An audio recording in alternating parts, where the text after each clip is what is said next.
everyone, welcome back to my channel. So I was watching one of my videos from a Halloween playlist, I guess back in 2020, and I was talking about scary movies. And I gave it a lot of thought yesterday, and I thought, okay. So I came up with a list of 13, yes, unlucky 13, of 13 movies. There may be one or two you've never heard of. There may be one or two of your favorites in this list. But spoiler alert, there's no Freddy or Jason. There is no Michael or Chucky. There's no Jigsaw. But what there is movies that I like, and movies from back in the day that I think are pretty good and definitely worth checking out on Halloween. There's also 2 or 3 newer movies included in that list as well. Well, newer in the fact that they're not from the 80s, but let's say 90s into 2000s. So sit back and check out my Unholy 13. Let's start off with number 13, Shocker. Shocker came out in October of 1989. And the storyline was unique in that the guy was a serial killer. I believe he was a TV repairman. And he makes a deal with the devil to turn into electricity. And it allows him to, shall we say, seek revenge. Well, there's a sub-storyline with the cop who actually arrests him and takes him down. His adopted son dreams about this killer. And there's a hint in the storyline that the serial killer may actually be his father. Yeah, it's kind of hinted, but not really made clear if he is or isn't. It shows him, I guess, killing his wife, and the child, survives. So, yeah. It doesn't really say, like, in black or white, if he is or isn't his biological father.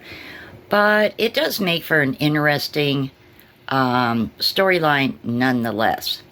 So that's my 13th pick for something different to watch on Halloween. Now, let's get to number 12. Trick or Treat, not the 2007 movie. In my time, there was a Trick or Treat from 1986. And this movie featured a really killer rock soundtrack. I believe the group was Fastway. And I believe I actually still have that CD of it as well. Really good rock music accompanies this movie. So the storyline with Trick or Treat goes that this bullied high school kid idolizes this rock star. He tragically burns to death in a hotel fire, and he's a big fan, and a local DJ gives him with a copy of a record, unreleased or something like that. And when the kid plays it, it plays backwards, and he finds out that he can communicate with his star. Problem is the rock star actually, shall we say, is somewhat demonic now, and he goes on a rampage at the high school. I believe it was a dance, and this kid is the only one that can actually stop him and save the day. Yeah, I know, kind of corny storyline, but if you love 80s music, like rock music, yeah, this definitely was a cool movie. And the reason also This movie holds kind of a special place in my heart as far as the soundtrack. In the, I want to say, early 80s, there was this big push with rock music to have labeling. Trying to think, who was it? I want to go out on a limb and say it was Chipper Gore that was big on the philosophy that rock music is evil, it's bad, it's this, it's that. And there was like hearings in Congress about it, and warning labels were put on albums at some point. I'm just summarizing this, but you can actually Google some of this yourself. I know I remember clips years ago, Dee Snider from Twisted Sister actually at a hearing about this very thing, about rock music years ago. Yeah, I'm trying to think. I think Gene Simmons was in this movie. Ozzy Osbourne was in it. So, I mean, it was an all-around pretty good movie. Now on to number 11. Before there was The Craft, there was Little Witches from 1996. Now, all in all, this movie actually wasn't a bad movie. It was actually pretty interesting. Again, might have a little bit of a corny storyline, but I don't know. I liked it, and it may appeal to someone out there to check it out. I believe you can find this movie on YouTube. And I forgot to mention, shocker, I think you can watch it right now on the paid Peacock channel as well. I also think Trick or Treat is available on YouTube too, for free. Anywho, so the story of Little Witches is basically 6 girls in a Catholic boarding school. They find a satanic temple underneath their church, and they find a spell book, and they start dabbling in witchcraft to summon this demon from the pits of hell. And I believe it's a nun who saves the day.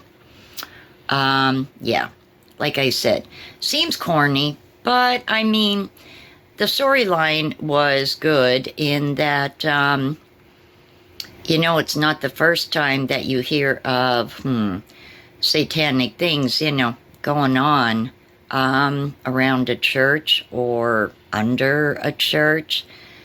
So yeah. So, interesting storyline. And like I said, I think you can find that on YouTube. On to number 10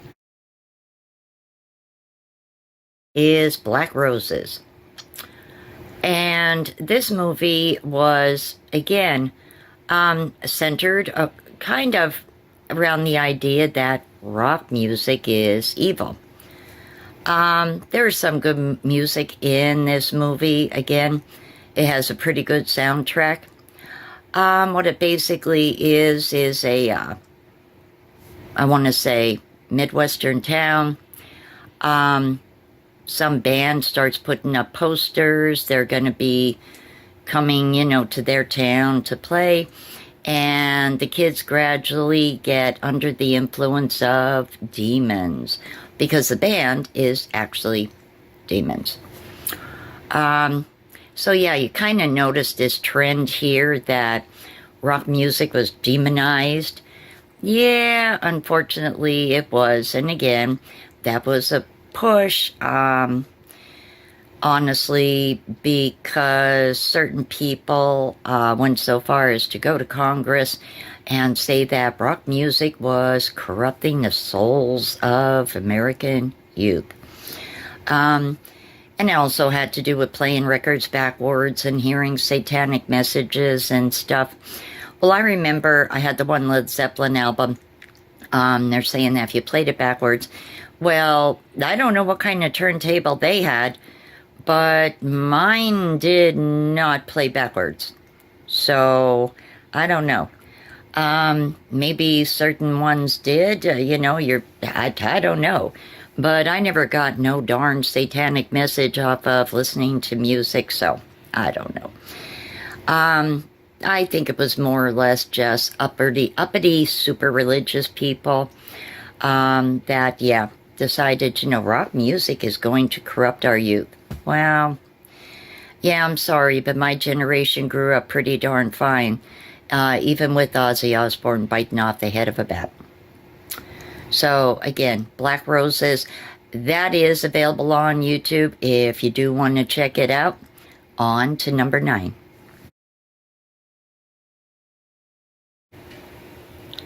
The Funhouse from 1981, I believe it was. I'll have to double check that. And for each video, I have a title card. I'll have the correct year. But I believe it was 1981 that The Funhouse came out. And The Funhouse is actually a pretty cool story in and of itself. You figure a group of teens, they go spend the night in a carnival funhouse. Now, of course, one of the girls defies her parents and sneaks out to go meet her boyfriend and go to the carnival. They witness a murder by a deformed worker wearing a mask, and so they have to survive the night before the carnival up and picks up, leaves town the next day. Unfortunately, the only person surviving is this one teenage girl. And actually, her little brother, if I remember correctly, knew she was sneaking out and kind of followed her to the carnival. So, yeah. All in all, I mean, it was a pretty good movie. I remember, back when I was a teenager, all kind of cool carnivals used to roll through Hazleton. And, I mean, they were fun. But, once in a while, you used to hear stories of, people go missing, from carnivals out of state and stuff. So, I mean, you don't know. Weird shit happens all over the world. But The Funhouse is available on YouTube if you want to check it out as well. On to number 8. Poltergeist, number 8. This movie was so cool when it came out. I went with a couple of my friends to actually see it in the movies. And this was something, different, a different kind of storyline. So, if I remember correctly, this house is built over an Indian burial ground, but the family who buys the home is unaware of it. And the youngest daughter, that real pretty little girl with the long blonde hair, who unfortunately died years after making the Poltergeist movies. She died, I think, during surgery for something. Yeah, that was kind of sad. The spirits start communing with the little girl. And eventually they get really menacing in the house and just cause a lot of crazy stuff to go on. I think the little girl goes missing, actually. And the family winds up getting an exorcism done on the house. And that's when they find out that there was a Native American burial ground underneath where they had built their home. So no wonder there was all kind of activity. I'm not sure if you can actually find a full version of Poltergeist on YouTube. You might want to check Tubi or possibly Peacock, the paid version. I'm not sure. Again, it might be on YouTube. Not quite sure, but Poltergeist was a really cool movie when it came out, and still is. When you think about movies that came out many years later, like White Noise and stuff, Poltergeist kind of set the trend for electronic devices. you know, as a way of things communicating with you. On to number 7. Phantasm, or for that matter, any of the Phantasm movies. And I believe there is 4. There was 3, and then there was quite a few years lapse, and then they came out with a Phantasm 4. Phantasm movies, if you're honestly not familiar with them, they have their own little diehard cult following. And what was unique about the Phantasm movies was the storyline. That there was a mortician known as the Tall Man, and he was a creepy looking dude. Yeah, he gave me the willies.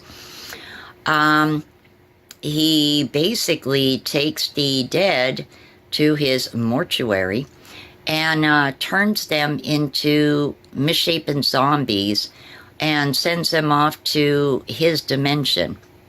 Kind of weird. But it's the idea that there's these, I want to say, silver-looking spheres. And they're not just spheres that fly around the hallways of the mortuary. No, these are deadly weapons. And the silver spheres will chase anyone caught sneaking around the mortuary. So like the area where people would come and, you know, put flowers on someone's stone or that. Yeah, these stones. These silver orbs just come out of nowhere, flying down the hallway, and then blades come out of them, and sharp-looking blades that can kill you. Yeah, so Phantasm movies were known for being a little bit gory in the sense that they go for your head or your chest and literally can go right through your body and then still keep going. Never explained what animates them, but I think the Tall Man obviously has something to do with them. But yeah, they're actually unique in this particular movie, and it's the only movie franchise I can actually think of that has something unique like that. So Phantasm movies are pretty good. So if you catch any of the 4, it's definitely worth checking it out.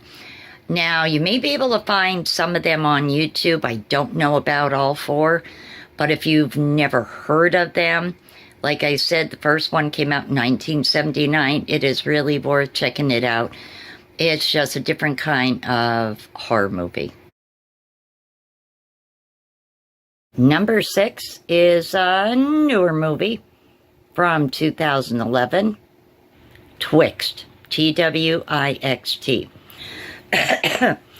And what I liked about Twixt was the fact that most of the movie is set in a black and white setting, which sort of adds to the creepiness.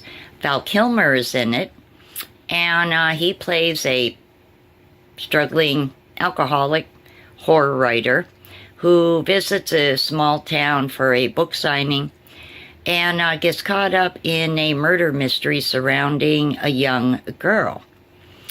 And there's hints that there's teenage vampires that live across a lake, and that this young girl became a vampire and stuff. You really don't know if she is or isn't. Edgar Allan Poe actually is, shall we say, featured in this movie.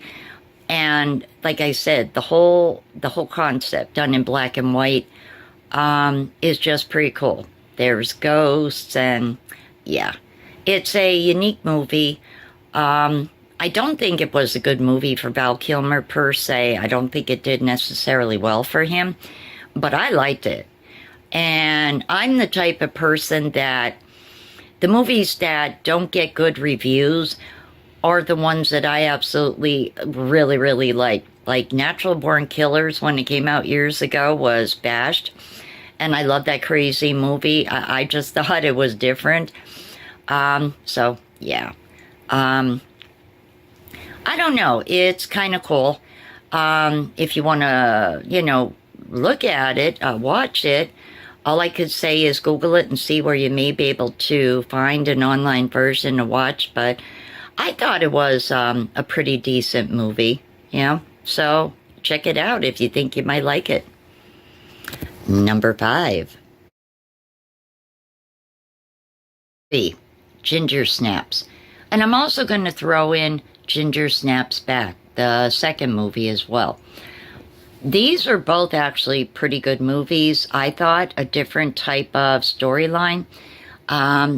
Ginger Snaps came out in 2000, and it's a Canadian horror movie, and it centers around werewolves. So there's 2 girls, they're sisters. The older sister is attacked by a werewolf one night, and it oddly coincides with her having just gotten her period for the first time in school too. So yeah. But anyway, she heals from it, and her family thinks it's a dog attack, but it wasn't. It was a werewolf. And at the end of the movie, she turns into a full werewolf, and her sister has to kill her. In the second one, Ginger Snaps Back, the sister, by tricking the older sister into coming close so she could actually kill her, she wound up actually licking some of her sister's blood, and she herself then is cursed to become a werewolf as well.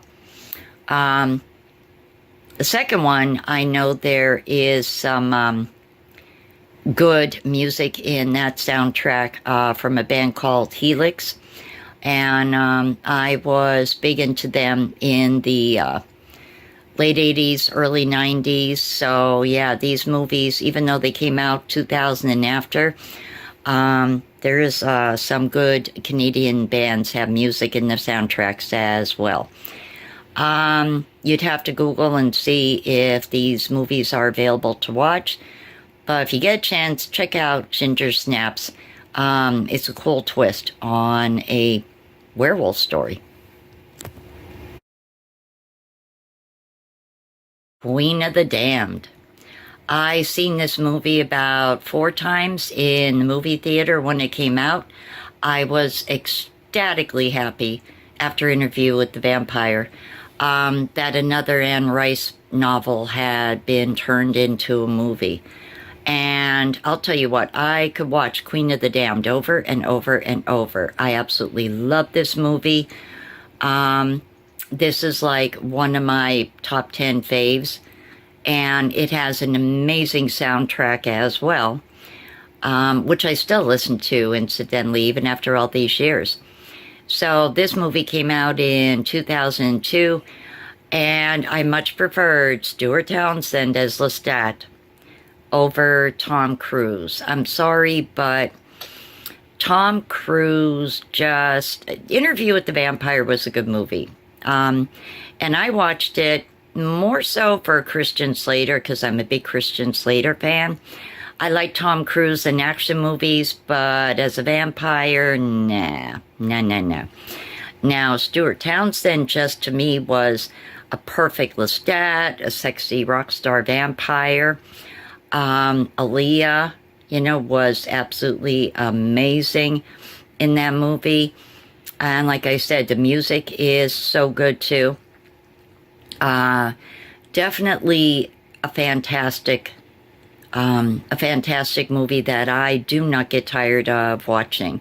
And I actually just recently watched it again. So yeah, this is like a movie that, I don't know, to me has become timeless.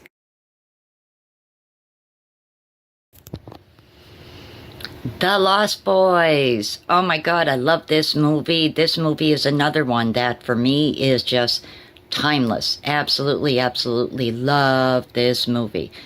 again, had a really good soundtrack. You know, and I will admit that back in the day, soundtracks were really good with movies. I don't know. They just seemed to have a knack back in the day for doing it with movies, that the music was just incredible with them. But The Lost Boys, oh, I remember my mother threw a fit when I went to see this movie. For some reason, she thought it was like a sexually explicit kind of movie, which the love scene is so short and really, really, you know, left to the imagination that, yeah. Kiefer Sutherland, oh my word, was just so good looking back in the day when he was young. All them vampires were good looking. And if you're not familiar with The Lost Boys, a town called Santa Clarita, a divorcee and her two sons. The grandfather doesn't tell the grandsons that, hey, this town is full of a whole bunch of vampires and tons of people go missing. So the older brother, Michael, I believe, yeah, he falls in love with the girl who's almost ready to feed and become a vampire. Star, her name was. And, yeah, the mother starts dating the nerdy, you know, really sweet video store owner who is actually the head vampire that turned all them teenage boys. All in all, though, it's a really good movie. And again, this is another one that I watch every year. It's just really cool. Now, there was 3 different Lost Boy movies. The second one actually is a pretty good movie in its own right, too. And I believe it was Kiefer Sutherland's younger brother, Angus, that starred in that one. That had a really good storyline as well. The last one, I watched it. I have a copy of it. Not so crazy about, but, you know, I think the first 2 were pretty good. Again, I'm not sure if it's available on YouTube, but you may find it on Tubi or another free movie site. It's worth Googling and checking out.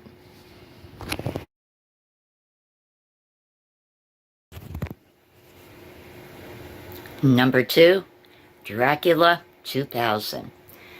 Now, when I first seen this movie, it was at a friend's house.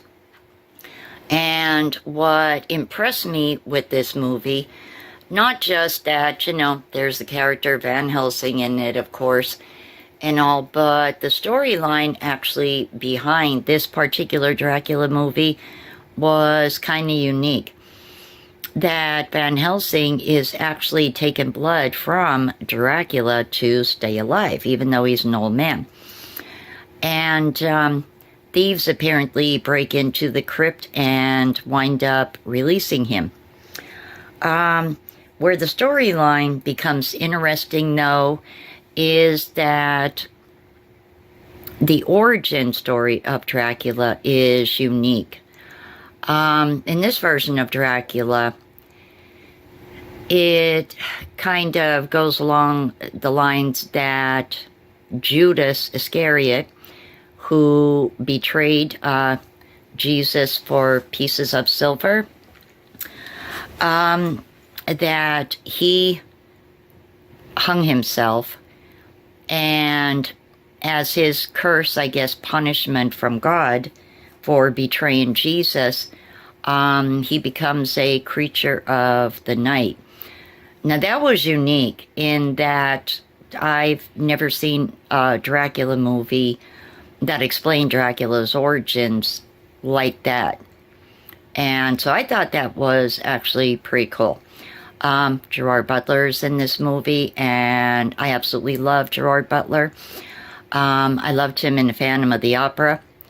And I know that, you know, some people didn't think, you know, he was his best in a musical. And I'm not necessarily a big fan of, like, musicals. But Gerard Butler and Emmy Rossum were absolutely amazing in Phantom of the Opera. And, yeah. I was considering putting Phantom of the Opera in this list. But No, they may make the list next year. But yeah, definitely check out Dracula 2000 if you haven't seen it. It's a pretty cool movie. And now on to my number one favorite for this year anyway. No, actually, it's a movie I love. And there's, a real life sad story to, the whole filming of this movie and everything. Check it out. The Crow. I absolutely love the storyline to this movie. So incredibly sad and heartbreaking. This movie actually stuck with me after I first went to the movies to see it. So much so that I actually did a research paper for my college English class based on legends about the Crow and returning to avenge a wrongful death. I still have that term paper too. And maybe one of these times I'll actually show it to you guys and read it to you. I got a good grade on it, I could tell you that. But anywho, the sadness of the whole storyline is matched by, the tragedy during the filming of this movie. Brandon Lee, died. He was shot during the filming of this movie, which was heartbreaking. And the storyline itself was heartbreaking, that he was a small-time rocker, and him and his girlfriend were violently murdered the night before Halloween. And it was a gang that was, taking over the town, basically. And the anniversary of his death, a crow guides him to exact revenge so that he could rest in peace with his girlfriend. And such a unique story. Yeah, really, to this day, that movie gets me to the core. It really does. Wonderful movie, though, and Brandon Lee was a good actor. The second Crow movie, City of Angels, was an excellent movie as well. I believe Stuart Townsend was in that one. And I believe, I'd actually have to go back and check, but I believe he was. And that's a sad storyline as well. Father and son get shot and killed because they witnessed a gang murdering someone. Really, really a sad story. Again, gangs running a town, corruption, all that kind of crap. Iggy Pop was in that one. I'm not a big fan of Iggy Pop. The man's face looks like he was run over about 100 times with the Mack truck. I'm sorry, but he does. And I never liked his music. I thought his voice was crap. But again, The Crow, City of Angels was a really good movie as well. From that point on, I didn't care for them. They're just corny and stupid and no. But if you get a chance to see one or both of the Crow movies, definitely check it out. And so for this year, the original Crow with Brandon Lee tops my list of the Unholy 13 movies that you might want to check out if you're doing a Halloween binge-a-thon. I hope you enjoyed this video, guys. If you do, please give it a big thumbs up and don't forget to hit that subscribe button. Hit the bell for all so you are notified every time I upload a new video. Take care and have a wonderful evening. I'll see you all on my next one. Bye.